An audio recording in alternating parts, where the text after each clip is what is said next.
My grandmother taught me, so let's just go back. I started kindergarten at 4. I could read encyclopedia to you at 3. That was me. My grandmother saw that. So every summer, when my cousins are like off running the streets recklessly, all throughout University City, I'm home in the summer doing homework. In the 70s, in the 80s, because she saw that in me. She taught me how to crochet. She taught me how to sew, how to hem my pants because I'm so short. And of course, they always need to be hemmed. This is my mother's mother. And their family, they like to keep secrets. So when I became grown and I had my daughter with the pink bangs, they wanted to keep another secret. And I had enough. I was done. So I stopped speaking to my grandmother.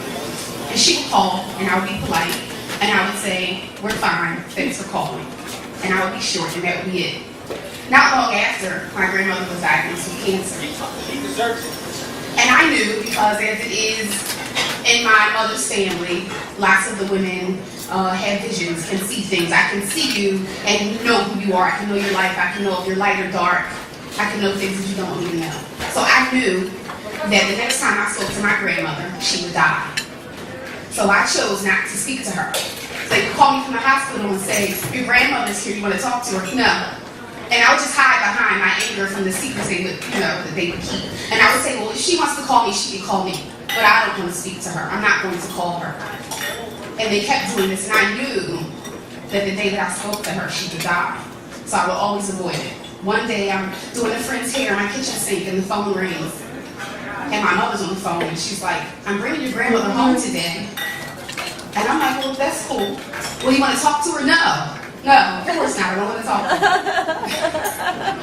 And so she's like, "But yeah, talk to her." And she puts her on the phone, and I'm like, "Shit!"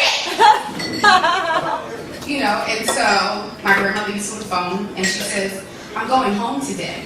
And I knew that she didn't mean up in the street. I knew that she didn't mean 46th and Woodland, 47th and Woodland. I knew that she went home. Yeah.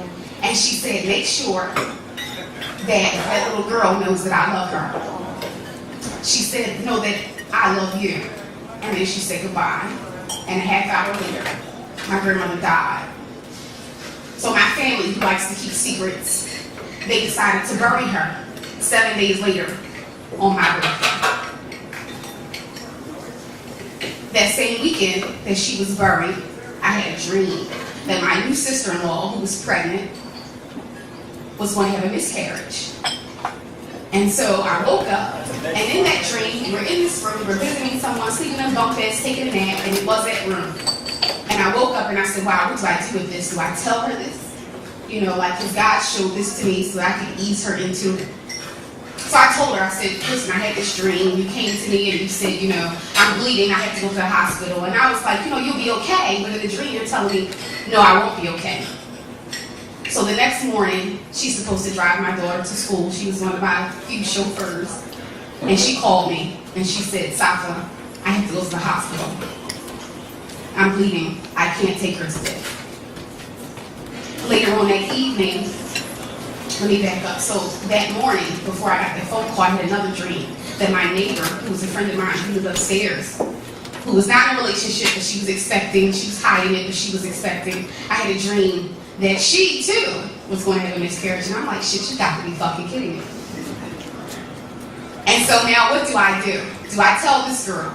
And so I decided not to tell her. She's a kleptomaniac. She stole a lot of my shit. My shoes, she was lying. They were stopping me through the apartment acting like she was trying to search for my shit.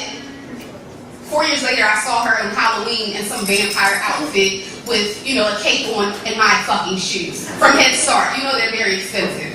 So I didn't tell the kleptomaniac bitch that, unfortunately, she was going to have a miscarriage, and she did. So my friends, they like to fuck with me, and they say, "Damn, Safa, did you ever dream my arm's gonna fall off? Is my leg gonna fall off?" And I think that that's just not funny. It is funny. It's funny. Laugh. But it's a burden. But it's funny. Life is complex and amazing. That's all.